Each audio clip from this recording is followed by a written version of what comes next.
첫 유엔 총회 연설에서 북한을 완전히 파괴할 수도 있다며 전례 없는 고강도 경고를 보냈습니다. 김정은을 다시 한번 로켓맨으로 부르면서 자살 행위를 하고 있다고도 말했습니다.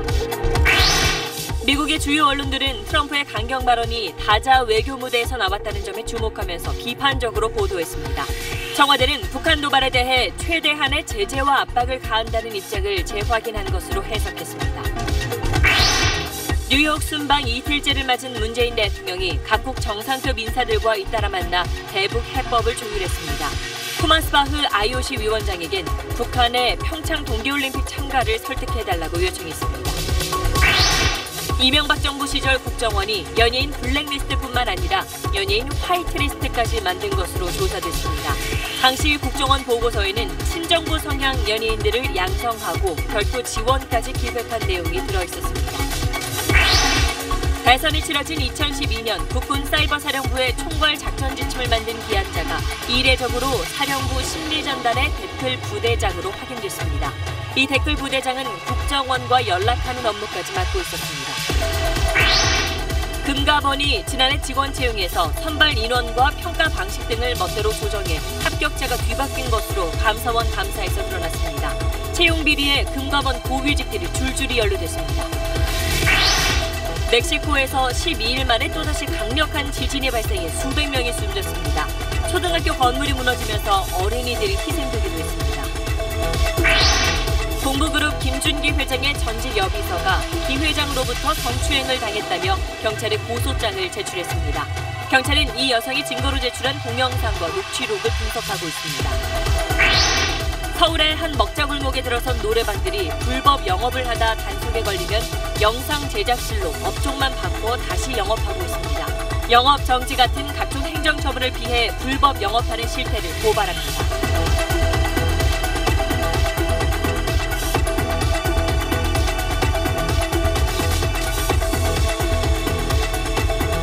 수소, 우주의 75%. 그 무한한 수소로 자동차를 달리게 하다. 현대자동차. 여러분 안녕하십니까. 오늘 수요일 8시 뉴스는 유엔 총회 대비 무대에서 북한에 강력한 경고장을 보낸 트럼프 미국 대통령의 발언으로 시작하겠습니다. 트럼프 대통령이 미국과 동맹국을 방어해야만 한다면 북한을 완전히 파괴할 수밖에 없다고 말했습니다.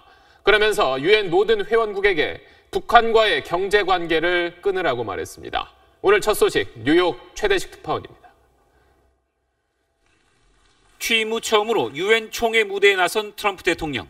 북한을 타락한 정권, 깡패국가로 몰더니 전례 없이 강력한 표현을 써가며 경고 수위를 최고조로 끌어올렸습니다. But if it is forced to defend itself or its allies, we will have no choice but to totally destroy North Korea. 당장은 외교 경제적 제재에 치중하겠지만 이런 수단이 소용없고 미국이 위험하다고 느끼게 되면 전쟁에 나설 수도 있다는 강력한 발언입니다. 트럼프 대통령이 들고 나온 완전한 파괴라는 표현은 화염과 분노 같은 이전 어록들을 감안하더라도 이례적으로 강경한 표현입니다. 다시 한번 김정은을 로켓맨으로 부르면서 자살 행위를 하고 있다고 경고했습니다. 이어 북한과의 어떤 무역도 불법적인 행동이라고 지적했습니다. It is time for all nations to work together to isolate the Kim regime until it ceases its hostile behavior. 사실상 중국과 러시아를 겨냥해 북한과 거래를 끊으라는 압박입니다. 북한에 억류됐다 숨진 미국인 대학생 원비어, 김정남 암살 사건, 70년대 일본인 납치까지 거론하며 비핵화만이 북한의 유일한 미래라고 강조했습니다. 자성남 북한 대사는 트럼프 대통령이 연설을 시작하기 전 자리를 떴고 일부 북한 외교관들이 남아서 트럼프 대통령의 발언을 받아 적었습니다. 뉴욕에서 SBS 최대식입니다. 지금까지 트럼프의 발언 수위가 워낙 세기는 했어도 로켓맨, 완전한 파괴 같은 표현들은 며칠씩 미리 준비하는 국제회의의 공식 연설문에선 좀처럼 들을 수 없었던 말입니다. 우방국들까지 놀랄 정도로 이렇게 강경한 발언을 쏟아낸 트럼프 대통령의 의도가 뭔지 워싱턴 정하석 특파원이 분석했습니다. 북한을 완전히 파괴하고 North Korea. 김정은 로켓맨은 자살 임무 중이며 Rocket Man is on a suicide mission for himself. 국제회의 석상에서 아무렇지도 않게 미국 우선주의를 외칩니다. I will always put America first. 국제사회는 트럼프의 연설에 놀랐습니다. 북한에 대한 경고 수위는 화염과 분노 수준을 훨씬 뛰어넘었고 기자들과의 즉흥적 문답 과정이 아닌 다자 외교 무대에 준비된 공식 연설에서 나왔다는 게 충격을 더했습니다. 워싱턴 포스트는 정치인이라기보다 깡패두목 같았다고, 영국의 가디언지는 트럼프와 김정은이 핵미사일이 아닌 다른 장난감을 갖고 놀게 하는 것이 최선이라고 혹평했습니다. 우방국 지도자까지 나서 공개적인 우려를 표명했습니다. What we have to do is to find the appropriate answer to decrease tension and protect people. 하지만 트럼프의 파격적인 연설은 김정은의 미치광이 전략에 맞서는 또 다른 미치광이 전략이라는 것, 또 보수 지지층을 겨냥한 국내 정치용으로 실제로 전쟁을 염두에 둔 발언은 아니란 분석도 나옵니다. 트럼프식 말전쟁이 북한을 굴복시킬 수도 있겠지만 세계 최강국 지도자의 잦은 격한 발언이 말의 무게를 떨어뜨리고 내성만 길러줄 수 있다는 지적도 만만치 않습니다. 워싱턴에서 SBS 정하석입니다. 네, 트럼프 대통령의 이런 대북 강경 발언이 이어지면서 대화 필요성을 강조해온 우리 정부의 고심도 깊어지고 있습니다. 문재인 대통령은 내일 유엔 총회 연설에 나섭니다. 자, 청와대에 출입하면서 현재 뉴욕 순방을 동행 취재하고 있는 남승모 기자 연결해 보겠습니다. 자, 남 기자. 네, 뉴욕입니다. 네, 두 가지가 좀 궁금한데 먼저 트럼프 대통령의 조금 전 발언에 우리 정부가 어떤 입장을 내놨는가 하고 또 내일 이 대통령 연설이 있는데 혹시 오늘 트럼프 발언에 어떤 영향을 받지 않을까 이런 좀 궁금증이 있어요. 네, 청와대는 미국이 북한의 도발에 대해 최대한의 제재와 압박을 가한다는 기존 입장을 재확인한 것이라고 밝혔습니다. 한마디로 확대 해석을 경계한 건데요. 미국은 휴전 이후 한반도 문제에 관한 한 항상 모든 옵션을 테이블 위에 올려놓는다는 일관된 입장이었고 이번 발언 역시 그런 연장선에서 나온 거란 겁니다. 청와대는 오히려 트럼프 대통령이 이례적으로 긴 시간을 북핵 문제에 할애했는데 이를 얼마나 심각하게 보고 있는지 보여준 거라고 평가했습니다. 하지만 내일로 예정된 문재인 대통령의 유엔 총회 기조연설에서 트럼프 대통령의 발언 수위를 고려하지 않을 수 없을 걸로 보입니다. 대화나 평화적 해결이란 원칙을 문 대통령이 어느 정도 수준에서 언급할지 주목되는 상황입니다. 네, 그리고 우리나라가 핵 추진 잠수함을 도입하기로 한국과 미국이 사실상 합의했다라는 한 언론 보도가 있었는데 일단 정부는 이걸 공식 부인했습니다. 현재 지금 청와대 참모들도 가 있을 텐데 여기에 대해서 좀 이야기가 나온 게 있나요?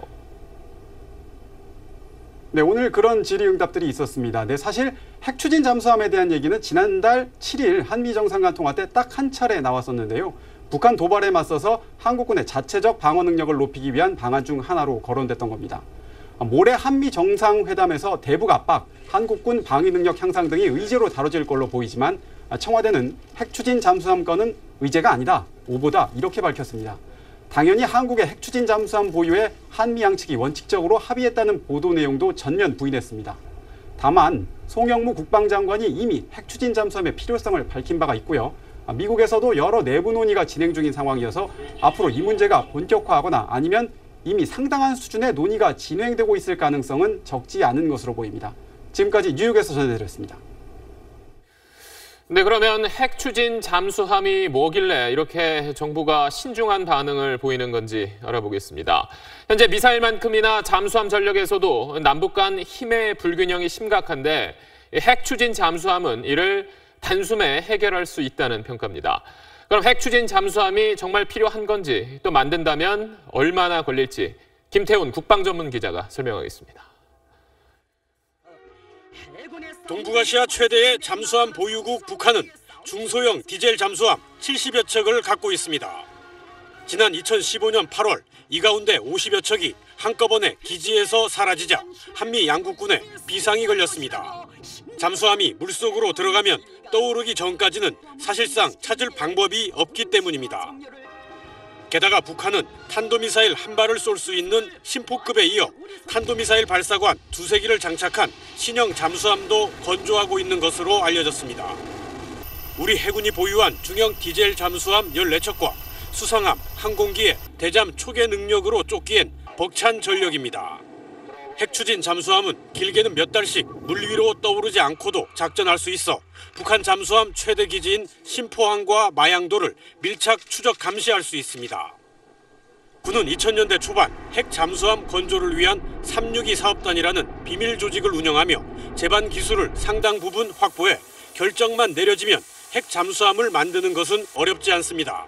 국책사업단이 구성이 되면은 5년에서 7년 정도면은 이게 가능하지 않을까 이렇게 판단하고 있습니다. 관건은 동력원입니다. 한미 원자력 협정에 따라 20% 미만 농축 우라늄을 평화적 목적으로만 사용할 수 있지만 한미가 합의하면 방어적 목적의 군사용, 즉 잠수함 동력원으로도 쓸 수 있습니다. SBS 김태훈입니다. 문재인 대통령이 뉴욕 순방 이틀째를 맞아 여러 나라의 정상급 인사들과 만나면서 북한 문제를 풀 방법을 조율했습니다. 특히 토마스 바흐 IOC 위원장을 만난 자리에선 북한의 평창 동계올림픽 참가를 설득해달라고 요청했습니다. 이 소식은 뉴욕 현지에서 정유미 기자입니다. 문재인 대통령은 5개 UN 안보리 상임이사국 정상 가운데 마지막으로 영국의 테레사 메이 총리와 만났습니다.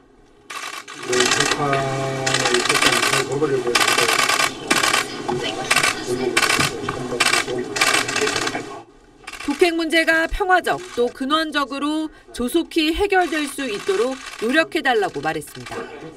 밀로시 제만 체코 대통령, 안보리 비상임이사국인 마키살 세네갈 대통령과도 만나 우리 정부의 대북 정책을 설명하고 협조를 구했습니다.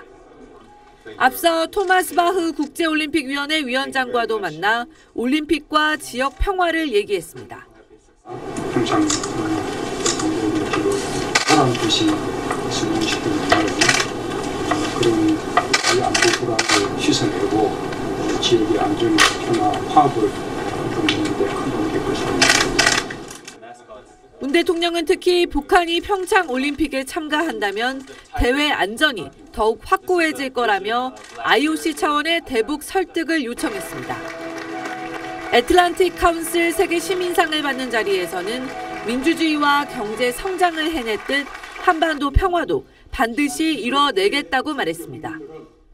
문 대통령은 내일 뉴욕의 금융 경제인, 미국 주요 연구기관 대표 등과 만나 한국의 북핵 해법 알리기를 이어갑니다. 뉴욕에서 SBS 정유미입니다.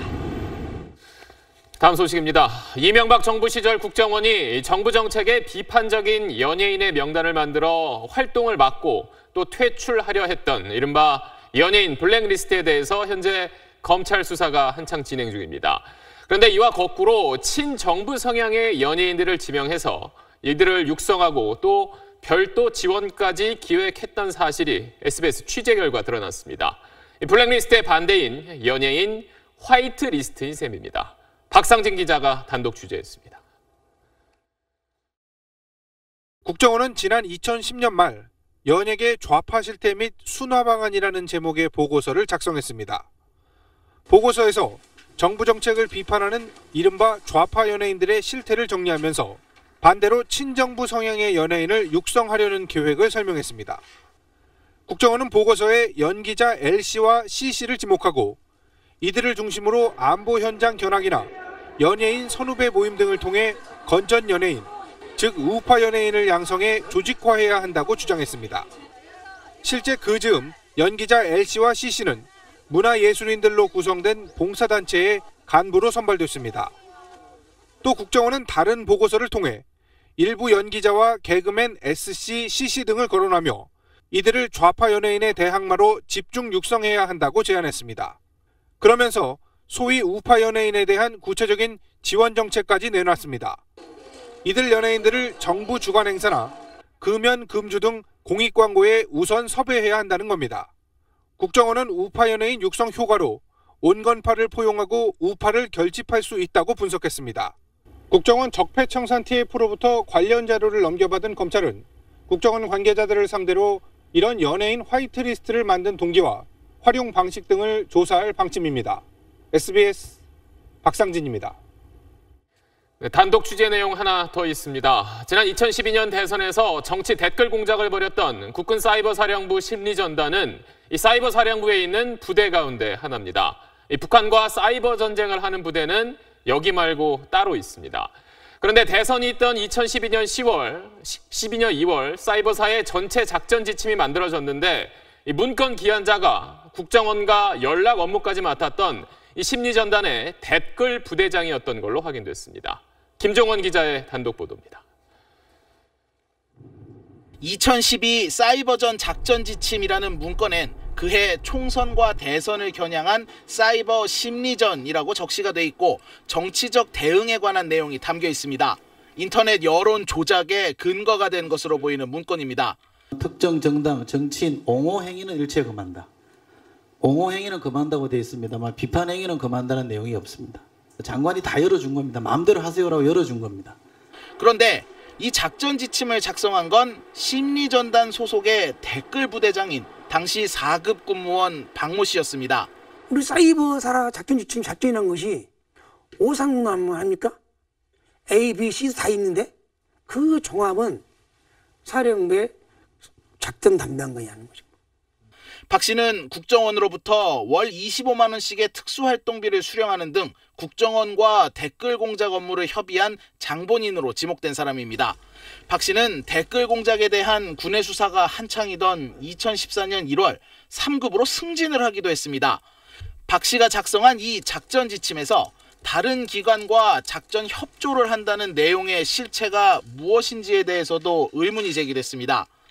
사이버 심리전이 합참, 기무사, 청와대, 국정원, 경찰청이 다 동원됐다는 얘기입니다. 그거를 적시한 문건입니다. 이게 실체예요. 이철희 의원실을 통해 확인한 심리전단 상황근무 일지를 보면 아침 보고서를 군 보안통신망을 통해 청와대에 보낸 것으로 돼 있습니다. 군과 검찰은 청와대와 국정원의 정치공작 연계 가능성을 보여줄 이런 물증을 확보하는 데 주력하고 있습니다. SBS 김종원입니다. 서울 가락시장 근처 노래방들이 경찰 단속에 적발돼도 업종을 바꿔서 버젓이 불법 영업을 계속해온 걸로 드러났습니다. 어떻게 이게 가능했는지 잠시 뒤 자세히 전해드립니다.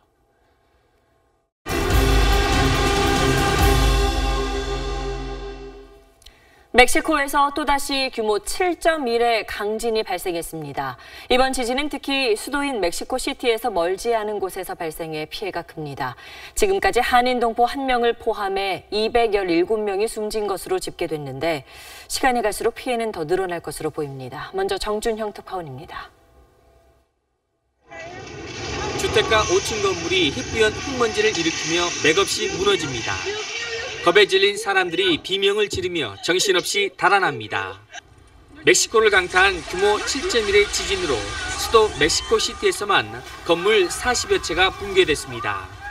수만 명의 시민들이 공포에 쌓여 거리로 쏟아져 나오면서 도로도 마비됐습니다. Nos ayudaron a sacar por medio de la siguiente casa que está a un lado por una escalera, pero pues Dios, yo le agradezco a mi Padre Dios que nos tiene aquí por algo. 지금까지 집계된 사망자 숫자만 200명이 훨씬 넘습니다. 특히 고층 건물과 학교 건물들도 무너져 구조 작업이 진행될수록 사상자 숫자는 더욱 늘어날 전망입니다.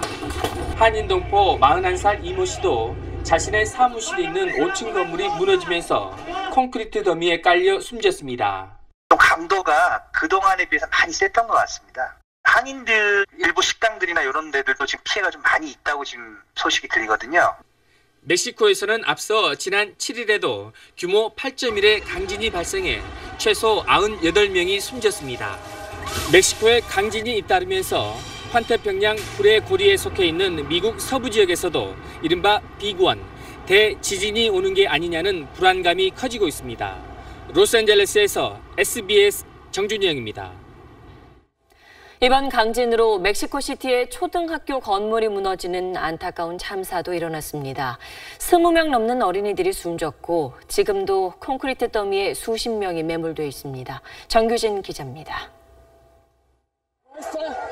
놀란 사람들이 흔들리는 학교 건물에서 운동장으로 뛰쳐나옵니다. 어린 학생들은 겁에 질려 연신 울먹입니다.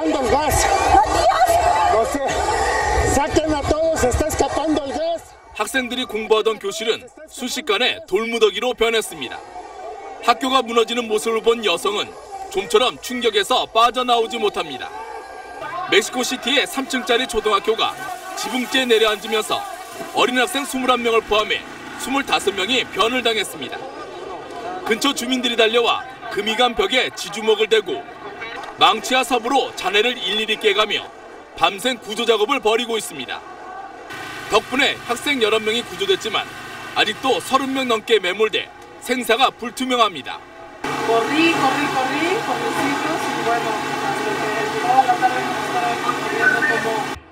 구조 작업은 더디기만 합니다. 집 부서진 건물이 다시 무너질까봐 조심조심 삽으로 긁고 흙을 통에 담아 퍼나르고 있습니다. 무너진 건물 지하실에 갇혀있던 어린 남매는 울먹이는 소리 덕분에 극적으로 구조됐습니다.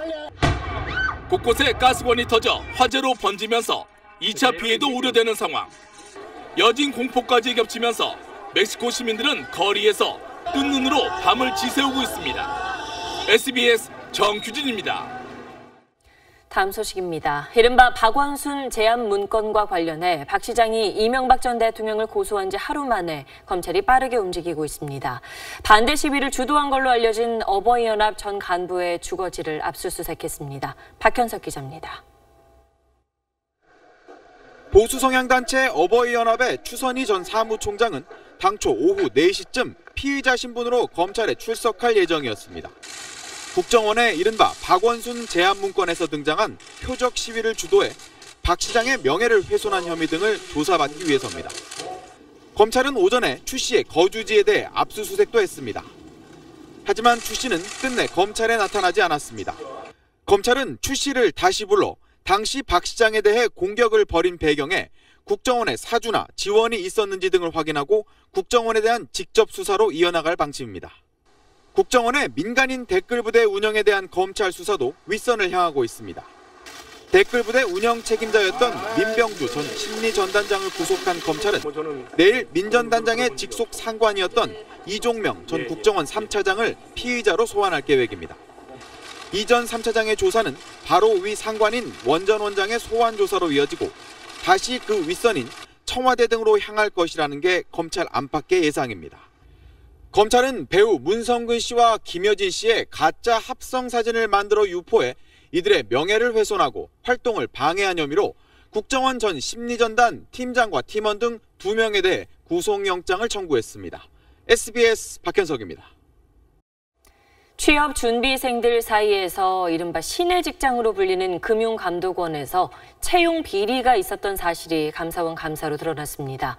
특정인을 합격시키려고 채용 도중 선발 인원을 조정하고 순위를 뒤바꿨습니다. 먼저 조성현 기자가 보도합니다.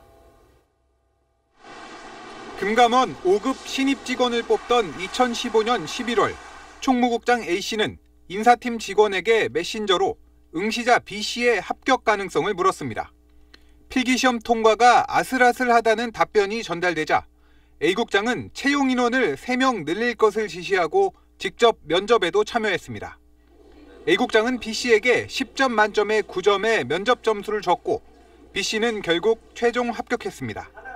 B씨가 응시한 분야 정원이 늘면서 IT 분야는 채용 인원이 3명 줄어 이 분야 응시자들이 애꿎은 피해를 봤습니다. 이뿐만이 아닙니다. 지역 인재를 뽑는 전형에선 서울 소재 대학을 나왔으면서도 지방대학을 나왔다고 사실과 다르게 서류를 작성한 응시생을 합격시키기도 했습니다. 당시 이 응시자는 면접 성적이 3위였지만 금감원은 1, 2위 응시자를 주관적 이유를 들어 선발 불가로 판정하기까지 했습니다. 담당 국장의 면직을 요구하는 등 4명에 대해 중징계 요구하였고 징계가 불가능한 수석부원장 등 3명에 대해서는 인사자료로 활용하도록 통보하였습니다. 감사원은 금감원의 채용 비리가 일부 드러나긴 했지만 청탁의 배후는 밝히지 못했다며 이 부분에 대한 수사를 검찰에 요청했습니다. SBS 조성현입니다. 금감원 직원들은 규정을 어기고 차명으로 주식 투자를 하다 적발되기도 했습니다. 채용 비리에 불법 주식 투자, 방만한 경영까지 금융검찰이라고 자처하던 금융감독원이 고개를 들 수 없게 됐습니다. 이어서 최우철 기자입니다. 금감원의 한 현직 국장은 2012년 12월부터 2015년 9월까지 처형의 계좌를 이용해 주식 투자를 했습니다. 부서장급 이상의 경우 주식 거래가 엄격히 금지돼 있는데도 가족 명의 계좌를 이용해 주식을 수시로 사고 판 겁니다. 또 다른 직원도 장모 명의로 4년 가까이 7천여 차례나 주식을 매매했습니다. 이렇게 법이나 내규를 어기고 주식 거래를 한 직원이 44명이나 됐습니다. 금감원의 방만한 조직 운영도 도마 위에 올랐습니다. 뉴욕, 런던 등 세계 주요 도시 8곳에 직원 20명이 파견돼 한 해 78억 원을 쓰고 있는데 주재원들이 보내온 업무 정보는 98% 이상 국내에서도 인터넷으로 확인 가능한 수준이었다고 감사원은 지적했습니다. 금감원에서 사용하는 것도 준조세지 않습니까? 굉장히 큰 민폐를 끼치는 거죠. 도덕적 해이가 난무한다고 그러면 그건 총체적으로 개혁할 필요가 있다고 생각합니다. 금감원은 문제가 된 채용 제도를 전면 개편하는 등 내부 개혁을 강도 높게 추진하겠다고 밝혔습니다. 하지만 갖가지 비리 적발로 금감원이 감독기관으로서 신뢰를 회복하는 데는 상당한 시간이 걸릴 것으로 보입니다. SBS 최우찬입니다. 다음 소식입니다. 동부그룹 김준기 회장의 비서로 일했던 한 여성이 김 회장으로부터 성추행을 당했다며 경찰에 고소장을 냈습니다. 이에 김 회장 측은 신체 접촉은 있었지만 강제성은 없었다고 말했습니다. 김기태 기자입니다. 31살 A씨는 지난 11일 동부그룹 김준기 회장을 강제추행 혐의로 경찰에 고소했습니다. A씨는 2014년 초부터 올해 7월까지 김 회장의 비서로 근무했습니다. A씨는 고소장에서 김 회장이 지난 2월부터 5달 동안 자신의 몸에 손을 대는 등 지속적으로 추행했다고 주장했습니다. A씨는 스마트폰에 담긴 영상과 김 회장과의 대화 녹취록도 경찰에 제출했습니다. 경찰은 A씨를 2차례 불러 진술을 확보하고 증거를 분석하는 등 수사에 착수했습니다. 경찰은 김 회장을 피의자 신분으로 조사할 예정이라고 밝혔습니다. 지금 피해자 주장, 진술과 이런 거 보면은 가해자는 아직 우리가 못 받을 바에 모르고 피해자 주장에만 따를 때 충분히 강제추행으로 인정될 만한 것들이에요. 동부그룹 측은 김 회장과 여비서 A씨 사이에 신체 접촉은 있었지만 A씨가 동의해 강제성은 없었다고 해명했습니다. 또 A씨가 동영상을 근거로 거액의 돈을 요구했다고 주장했습니다. 본인의 핸드폰으로 회장 집무실에서 촬영을 해서 그걸 의미로 100억 원 플러스 알파를 주지 않으면 성추행으로 고소하겠다. 올해로 73살인 김 회장은 고 김진만 전 국회 부의장의 아들로 동부그룹 창업주입니다. 김 회장은 2달 전 건강 문제로 출국해 현재 미국에 머무르고 있습니다. SBS 김기태입니다. 성매매 업소로 변해버린 서울 가락시장 근처의 노래방 실태, 지난주 보도해드렸습니다. 그런데 이런 불법 영업이 성행하는 데는 다 이유가 있었습니다. 업주들이 단속에 걸려서 폐업 처분을 받으면 업종을 노래 연습장에서 영상 제작실로 바꿔서 계속 영업을 했는데 영상 제작실이 되면 영업정지 같은 각종 행정 처분을 피할 수 있었습니다. 이호건 기자가 취재했습니다. 불법 성매매 노래방이 난무에 성업 중인 가락시장 앞 먹자골목. 그런데 업소들 간판을 보니 작은 글씨로 영상 제작실이라고 써놨습니다. 영상 제작실은 원래 손님이 노래를 부르면 녹음해 CD나 파일로 만들어주는 곳. 하지만 여기선 성매매 노래방일 뿐입니다. 실질적으로 영상 제작 영업을 안 해요. 완전히 가라예요, 가라. 영상 제작인 거고. 왜 이렇게 하는 걸까? 노래 연습장은 성매매가 처음 적발되면 영업정지 1달, 2번째는 영업정지 2달, 3번째는 폐업 처분을 받습니다. 그런데 영상 제작실 업종은 이런 행정처분 대상에서 빠져 있습니다. 영상 제작은 면허 정지가 없어요. 벌금만 내면 된다 이거죠. 시작은 노래 연습장으로 다 시작을 합니다. 그렇지만 1년여 좀 지나면 그 영업 신고서를 유지하는 업소가 극히 드뭅니다. 이 동네의 절반은 정식으로 노래 연습장이 아닐 거라고. 단속에 걸린 업주들이 영상 제작실로 업종만 바꿔 성매매 노래방 영업을 이어가는 겁니다. 낮에는 영업을 안 하는 것처럼 문을 닫아 위장합니다. 솔직히 이제 이 동네가 문을 걸어 잠근 거예요. 어딜 가도 다 노래방에 문이 닫혀 있어. 그래서 바깥에서 조금 어쩌고저쩌고 있으면 CCTV를 보고 있잖아요. 그때서 문을 열어줘요. 이렇게 업소마다 건물 외부에 설치한 CCTV는 단속 동향을 살피는 데도 유용합니다. 여기 있는 CCTV만 다 영상만 취합해도 하루 24시간 이 동네 전체를 다 감시를 할 수 있을 정도로 골목골목마다 빈틈이 없을 겁니다. 골목마다 상주하다시피 하는 보도방, 즉 접대부 소개업자들은 사복경찰까지 골라내 업소에 알려줍니다. 보도방이 한 120군데가 돼요. 그 사람들이 사복경찰들이 어디 한 군데 걸렸었는지 딱 보고 제보 이야기를 해주죠. 갖가지 수단을 동원해 가락시장 앞 성매매 노래방들은 경찰의 단속을 비웃으며 영업을 계속하고 있습니다. SBS 이효건입니다. 생후 5개월 된 아기가 이대 목동병원에서 수액을 맞았는데 그 수액 연결관에서 벌레가 발견됐습니다. 또 다른 대학병원도 벌레가 든 수액 연결관을 확인해 당국에 신고했고 식약처가 제품 11만 개를 폐기했습니다. 수액 연결관은 수액이 든 팩과 주사 바늘을 연결하는 일회용 의료기기로 엄격한 위생 관리가 필요한데 여기에 어떻게 벌레가 들어갈 수 있었던 건지 남주현 기자가 취재했습니다. 대학병원 간호사가 수액이 든 팩에 관을 연결합니다. 수액을 떨어뜨리며 관 안에 이물질은 없는지 꼼꼼하게 살핍니다. 이 간호사는 지난 17일 환자에게 주사할 수액을 미리 준비하다가 관 속에 벌레가 든 것을 발견하고 곧바로 병원에 알렸습니다.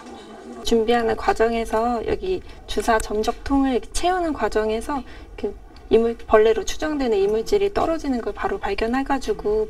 반면 이대 목동병원 의료진은 수액 연결관 안에 벌레가 들어있는데도 아기 환자에게 그대로 주사했습니다. 의료진이 수액 연결관을 확인하지 않았던 겁니다. 수액 연결관을 만드는 업체도 안전규정을 어겼습니다. 식약처 조사 결과 이대 목동병원에 제품을 공급한 성원 메디칼은 완제품 품질 검사를 하지 않았고 인하대병원에 수액 연결관을 공급한 신청 메디칼은 불량품을 제대로 분리하지 않은 것으로 확인됐습니다. 식약처는 제품 11만 개를 모두 회수해 폐기하도록 하고 두 업체에 대해 수액 연결관 제조 업무를 중단하라고 명령했습니다. 성원 메디칼은 이번에 문제가 된 제품에 대해서 한 달 동안 생산을 못하게 됩니다. 신창 메디칼은 지난달 모기가 든 주사기를 만들어 적발된 전력이 있습니다. 당시 주사기 제조 업무 정지 명령을 받고도 이번에 또 사고를 낸 겁니다. 규정을 어긴 의료기기 제조업체나 제대로 확인하지 않은 병원에 대해 전반적인 조사와 강력한 제재가 필요합니다. SBS 남주현입니다. 경기도의 한 버스 회사가 적자를 이유로 노선을 축소하기로 하자 주민들이 거세게 반발하고 나섰습니다. 시내로 나갈 수 있는 유일한 버스가 사라지는 거라면서 주민들이 시위까지 벌이고 있습니다. 그 현장을 이성훈 기자가 다녀왔습니다. 폐지되는 333 노선 변경 결자 반대. 버스회사 앞에서 머리띠를 두른 노인들이 구호를 외칩니다. 고양 시내와 서울로 이어주던 유일한 버스가 오는 11월부터는 마을에 들어오지 않는다는 소식에 항의 집회를 연 겁니다. 한 50년 됐어요. 우리 동네에 버스 노선이 생긴 지가요. 노선이 없어진다 그러면은 우리는 정말 그 산골에 산다고 그런 문화 혜택을 하나도 못 보고 사는 거 아니에요. 사라지는 노선은 파주시 금촌에서 광탄면을 거쳐 고양시 일부 구간까지로 전체 노선의 3분의 2 가량입니다. 버스가 사라지면 어떻게 가셔야 돼요? 택시 타고 가지 않으면 고개 2개를 넘어서 1시간 이상 걸어가야 되겠죠. 업체는 적자 때문에 고양시에서 서울 구파발까지만 운행하겠다는 입장입니다. 파주시 광탄면의 경우 10개 마을에서 하루 평균 300에서 400명이 버스를 이용하는데 고령화와 농촌 공동화 때문에 이용객 수가 이마저도 줄고 있다는 겁니다. 맨날 3억 정도의 적자가 발생이 되기 때문에 도저히 저희가 그 적자를 감수하면서 운행을 하기가 너무 힘이 들어서. 관할 지자체인 고양시는 노선 단축은 업체 재량이라는 입장입니다. 이익을 생각 안 할 수 없는 일이다 보니까 또 그거를 우리가 무리하게 강요를 할 수 있는 입장도 못 된 거예요. 마을이 있는 파주시는 주민 불편이 없도록 서울로 이어줄 버스 노선을 추가하겠다고 밝혔습니다. 그러나 서울로 진입 가능한 버스 대수는 서울시가 제한하고 있어 실제 운행까지는 지자체 간 협의 등 거쳐야 할 관문이 많습니다. SBS 이성훈입니다. 개인이 만든 영상을 인터넷을 통해 유통하는 이른바 1인 미디어 시장이 빠르게 성장하고 있습니다. 문제는 이곳에 음란물을 비롯한 유해 영상들도 함께 대량으로 유통되고 있지만 미성년자를 보호할 장치가 너무나 허술하다는 겁니다. 곽상은 기자가 취재했습니다. 한 동영상 공유 사이트에 올라온 1인 미디어 동영상입니다. 오빠, 감사해요. 진행자가 선정적인 춤을 추거나 옷을 하나씩 벗기도 합니다. 원칙대로라면 성인 인증을 해야 볼 수 있는 동영상들. 하지만 인증 없이 이들 동영상을 보는 방법을 쉽게 찾아볼 수 있습니다. 성인 인증하려면 로그인하세요 라고 되어 있는데요. 이 경우에 취소를 선택을 하고, 또 다른 공유 사이트에선 인증을 하지 않으면 성인용 동영상을 못 보지만 누구나 음성은 들을 수 있고 채팅방 내용도 볼 수 있습니다.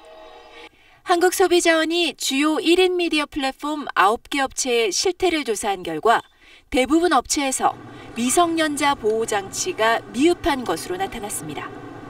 자녀가 부모 명의로 몰래 유료 서비스를 결제하는 바람에 환급 분쟁이 벌어지는 경우도 많았습니다. 1인 미디어 방송인의 경우 스스로 중단하거나 다른 플랫폼으로 이동할 가능성도 많기 때문에 결제할 때는 주의가 필요합니다. 소비자원은 청소년 보호장치를 강화하고 청약철회나 환급 관련 불공정약관을 시정하도록 플랫폼 사업자에게 요청할 방침입니다. SBS 곽상은입니다. 사람 이름이나 생일 하나로 주소지와 주민등록번호 같은 개인정보를 알아내서 판매해온 일당이 경찰에 붙잡혔습니다. 각종 홈페이지와 관공서에 고객 편의를 위해 만들어 놓은 서비스가 오히려 개인정보가 줄줄 새나가는 통로가 됐습니다. 보도에 안상우 기자입니다. 국내 한 유명 쇼핑몰 인터넷 홈페이지입니다. 자동 주문을 한다며 한 사람의 생년월일과 전화번호를 입력해보니 바로 본인 확인 절차에 들어갑니다. 이건 1번, 아니면 0번. 주문 상품까지 입력하고 나면 이번엔 주소까지 확인할 수 있습니다. 배송지는 서울 동작구. 흥신소 대표 42살 황모 씨 등 10명은 이 같은 수법으로 지난 2012년부터 다른 사람의 개인정보를 불법 취득해오다 경찰에 적발됐습니다.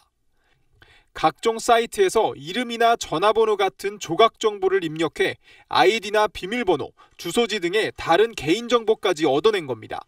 흥신소 업자들은 주로 이렇게 모텔에 모여 작업을 했습니다. 이들은 이름이나 전화번호 정도만 알고 있으면 주소지, 주민등록번호, 가족관계 증명서까지 구할 수 있었습니다. 차량 번호만 갖고 중고차 거래소에서 차종과 연식을 알고 관공서에서 차주와 주소를 알아내기도 했습니다. 민원인이나 고객들이 편의를 위해 운영하는 서비스들을 흥신소 업자들이 악용하여 개인정보를 불법 수집한 사건입니다. 개인정보 한 건에 50만 원에서 300만 원까지 받았습니다. 경찰은 관련 홈페이지와 관공서 등의 개선을 권고하고 비슷한 흥신소에 대한 수사를 확대할 방침입니다. SBS 안상우입니다. 김명수 대법원장 후보자 임명 동의안 표결을 하루 앞두고 가까스로 청문 보고서가 채택됐습니다. 청와대와 여당은 국민의당 의원들을 개별 접촉하며 설득에 총력을 기울이고 있습니다. 이한석 기자입니다. 김명수 후보자 청문 보고서가 적격, 부적격 의견을 함께 담은 채 간신히 채택됐습니다. 자유한국당 의원들은 청문위원들이 적격과 부적격 투표를 해 결과를 보고서에 담자고 주장하다가 결국 퇴장해버렸습니다. 김 후보자 인준안 표결을 하루 앞두고 여야는 의원총회를 열고 표 단속에 나섰습니다. 보수야당, 특히 자유한국당은 절대 불가 입장을 거듭 확인하고 의원들에게 비상대기령까지 내렸습니다. 저는 좀 참석을 할 수 있도록 비상한 각오로 투표에 임해 주시기 바라고. 청와대와 민주당은 캐스팅 보트를 진 국민의당에서 최소 20명의 찬성표를 확보하기 위해 총력전에 나섰습니다. 문재인 대통령이 출국 직전 안철수 대표와 김동철 원내대표 등 국민의당 지도부에 직접 전화해 협조를 당부한 사실도 알려졌습니다. 추미애 대표는 안 대표를 직접 설득하기 위해 내일 회동을 제안했지만 안 대표는 거절했습니다. 다시 한번 야당의 적극적인 지지와 협조를 간곡히 호소드립니다. 국민의당 표심은 여전히 안개 속입니다.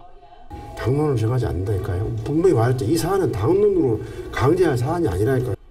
청와대 정무라인과 여당 의원들은 김 후보자에겐 개인적 흠결이 없다는 점을 강조하며 국민의당과 바른정당 의원들을 상대로 심야 개별 접촉에 나설 예정입니다. SBS 이한석입니다. 올해도 벼농사 풍작이 예상됩니다. 5년째 풍년이 이어지는 건데 이미 남아도는 쌀이 많아 농촌이나 정부 모두 달갑지만은 않은 표정입니다. 수급 균형을 맞추기 위한 새로운 시도들을 장세만 기자가 취재했습니다. 서울의 한 대학교 학생 식당. 아침 메뉴는 불고기에 채소를 곁들인 간단한 덮밥입니다. 가격은 단돈 1,000원. 정부가 남아도는 쌀을 처리하기 위해 학교와 재료비를 분담해 저렴한 식단을 만든 겁니다. 값싼 아침밥을 찾는 학생이 많아지면서 쌀 소비도 늘었습니다. 원래 아침밥이 비싸서 잘 못 챙겨 먹는 것도 있는데 학교에서 1,000원만 내고 먹으니까 그게 가장 좋은 것 같아요. 벼 수확이 한창입니다. 이 벼는 일반 벼와 비교해 키가 훨씬 크고 알고 크기는 작습니다. 가축 사료용 벼입니다. 기존에는 쌀 농사를 짓던 논이었는데 해마다 계속된 풍작으로 쌀이 남아돌자 가축이 먹을 수 있도록 품종을 개량한 벼를 심은 겁니다. 건초로 쓰기 위해 줄기양은 늘리고 알곡을 적게 개량된 품종입니다. 수입 의존도가 높은 사료용 작물을 심으면 수입 배채 효과도 볼 수 있다는 겁니다. 이 품종을 사료용으로 재배를 함으로써 생산 조정의 효과가 뚜렷하게 나타날 수 있는 대안으로서 활용할 수 있겠다. 정부는 내년부터 2년간 쌀 생산 조정제를 도입해 쌀 대신 다른 작물로 전환하는 농가에 대해 연간 총 1,300억 원대의 보조금을 지원할 방침입니다. SBS 장세만입니다. 철갑상어알, 캐비어는 세계 진미로 꼽히는 음식이지요. 국내에서 10년 정도 꾸준히 양식이 이어져 오면서 고급 식당에서나 맛볼 수 있었던 캐비어를 이제는 대형마트에서도 구할 수 있게 됐습니다. 정혜경 기자입니다. 충북 충주의 남한강 기슭. 큰 저수지처럼 보이는 이곳은 19년 전 국내 최초로 지어진 철갑상어 양어장입니다. 태어난 지 10년이 된 철갑상어부터 무게 100kg이 넘는 30년상까지 수천 마리의 철갑상어가 매해 봄 최대 10톤 무게의 알을 낳습니다. 제가 들고 있는 건 무게 20kg 정도의 철갑상어입니다. 철갑상어는 자기 무게의 20% 정도 되는 캐비어를 생산할 수 있습니다. 철갑상어는 최장 100년에 이르는 수명을 다할 때까지 알을 낳는데 1온스 28g에 30만 원을 호가하는 고가의 식재료입니다. 대부분 미국과 일본, 두바이 등지로 수출됐지만 국내 수요가 늘면서 최근 생산량의 20% 정도를 내수 시장에 출시하기 시작했습니다. 수입 캐비어에 비해 가격도 30%나 저렴합니다. 대량 양식에 성공해서 순수 국내 기술로 이제 일반 가정에서도 손쉽게 접할 수 있게 됐습니다. 20년 노하우의 국내 철갑상어 양식이 자리를 잡으면서 이제 국내에서 생산된 캐비어를 가정에서도 어렵지 않게 맛볼 수 있게 됐습니다. SBS 정혜경입니다. 사람 체온을 이용해 전기를 생산하는 기술이 속속 선보이고 있습니다. 최근 국내 연구진이 체온을 전기로 바꿔주는 특수한 실을 처음 개발했는데 몸에 착용하는 스마트 기기나 의류에 활용할 수 있을 것으로 보입니다. 보도에 정구희 기자입니다. 전구와 연결된 기판에 손을 올리자 곧바로 불이 켜집니다. 이런 장치를 손잡이에 붙인 손전등은 배터리 없이 움켜쥐기만 해도 불이 들어옵니다. 손에 있는 열을 순식간에 전기로 바꿔주는 열전 소자 기술입니다. 서로 다른 금속을 붙여넣고 한쪽만 뜨겁게 하면 금속 사이에 전기가 흐르는 원리를 이용한 겁니다. 체온 발전 시계도 개발됐습니다. As the power watch harvests energy from my skin. 지금까지 열을 이용한 발전 장치들은 딱딱하고 외부 충격에 약하다는 단점이 있었습니다. 국내 연구진이 이런 점을 개선해 유연한 실 형태의 열전 소자를 처음 개발했습니다. 실을 감아 팔에 올리자마자 체온이 전기를 내뿜는 게 확인됩니다. 아직은 시계 초침을 움직일 정도의 미약한 전기지만 발전 효율이 좋아지면 기능성 섬유나 스마트 의류에 활용할 수 있을 것으로 기대됩니다. 열전 소자를 그 옷 속에 집어넣을 수 있다면 조금 더 체온을 활용할 수 있지 않을까. 의료계 관심도 뜨겁습니다. 심장 질환자의 몸에 삽입하는 심박조율기의 배터리를 없애고 체온을 이용해 반영구적으로 작동하게 하는 기술을 연구 중입니다. SBS 정구희입니다. 대표적인 사회공헌 프로그램 희망TV SBS가 올해로 20주년을 맞았습니다. 시청자들의 나눔으로 짧지 않은 시간 동안 국내외 어린이들에게 따뜻한 손길을 건넬 수 있었습니다. 유덕기 기자가 보도합니다. 네팔의 벽돌 공장에서 끝없이 늘어선 벽돌을 뒤집다가 힘에 겨워 울음을 터뜨린 오니크. 우간다 흙바닥에 다리를 끌고 다니던 아브라. 희망TV SBS의 도움으로 공부를 시작하고 두 발로 걸을 수 있었습니다. 희망TV SBS는 시청자들과 함께 희소 난치 질환을 겪는 국내 아이들의 몸과 마음을 보듬었고 태풍으로 쓰러진 지역 아동센터를 다시 일으켜 세우기도 했습니다. 올 초에는 아프리카에 학교 100개를 세웠습니다.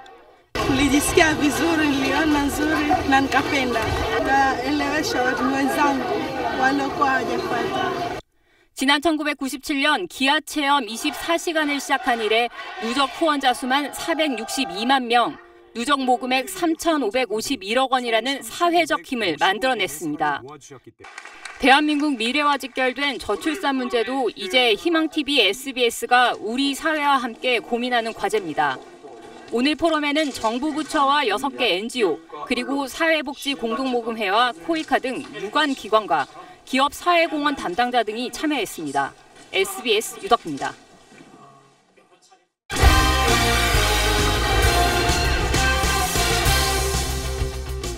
스포츠 뉴스입니다. 평창올림픽 썰매 종목 경기장이 24시간 총력전을 펼치고 있습니다.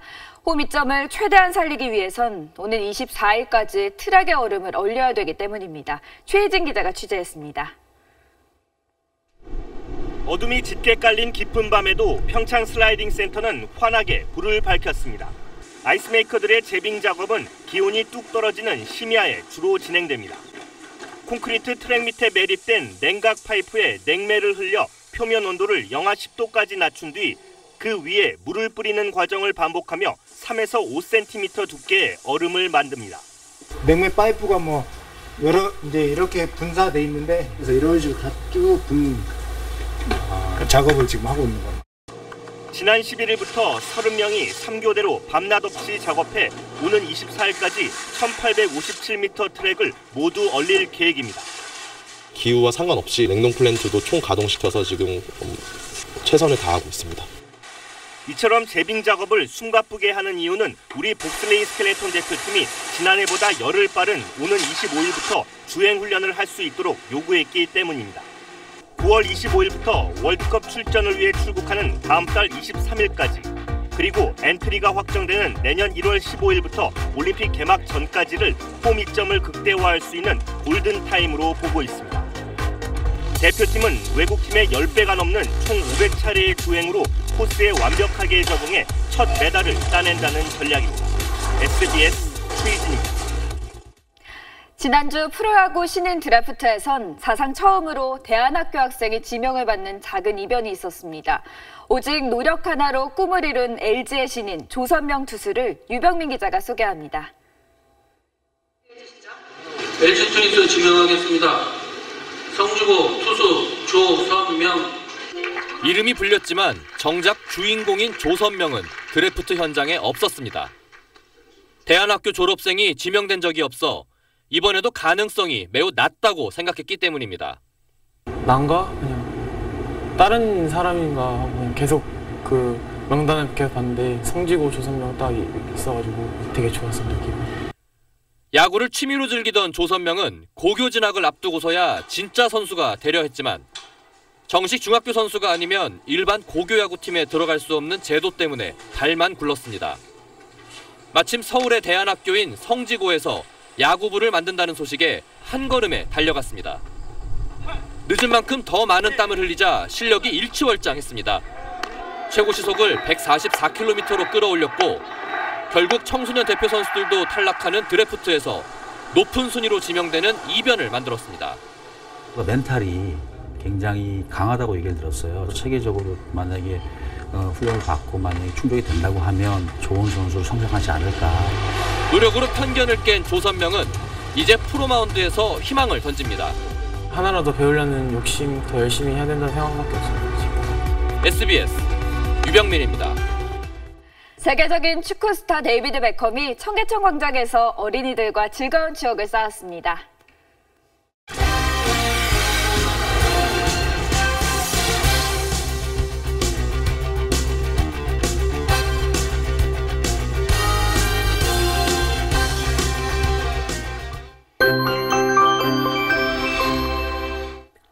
깊어가는 가을답게 당분간 쾌정한 날씨가 이어집니다. 일교차는 점점 더 크게 벌어지니까요. 환절기 건강관리 잘 하셔야겠습니다. 내일도 아침 공기는 한층 더 차갑게 느껴지겠습니다. 서울의 아침 기온은 14도, 대관령은 3도 안팎까지 뚝 떨어지겠는데요. 이렇게 아침 기온이 크게 떨어지는 강원 산지에서는 서리가 내리는 곳도 있겠습니다. 한낮에는 10도에서 많게는 17도 이상 기온이 크게 오르겠습니다. 내일도 전국적으로 맑은 하늘 이어집니다. 한낮 기온은 서울과 대전 26도로 오늘보다는 조금 높겠습니다. 남부 내륙 지역도 내일 아침에 10도 안팎까지 기온이 내려가겠고요. 동해 바다에서는 너울성 파도를 조심하셔야겠습니다. 이후로 이번 주 내내 맑고 쾌적하고 일교차도 계속해서 크게 벌어지겠습니다. 날씨였습니다. 금융기관들이 비리를 저지르지는 않는지 감독하고 또 지도하는 금감원이 정작 내부 비리에는 관대했습니다. 금융회사들에게는 그토록 청렴성과 투명성을 강조하면서 자신들은 예외라고 생각했나 봅니다. 뉴스 마치겠습니다. 고맙습니다.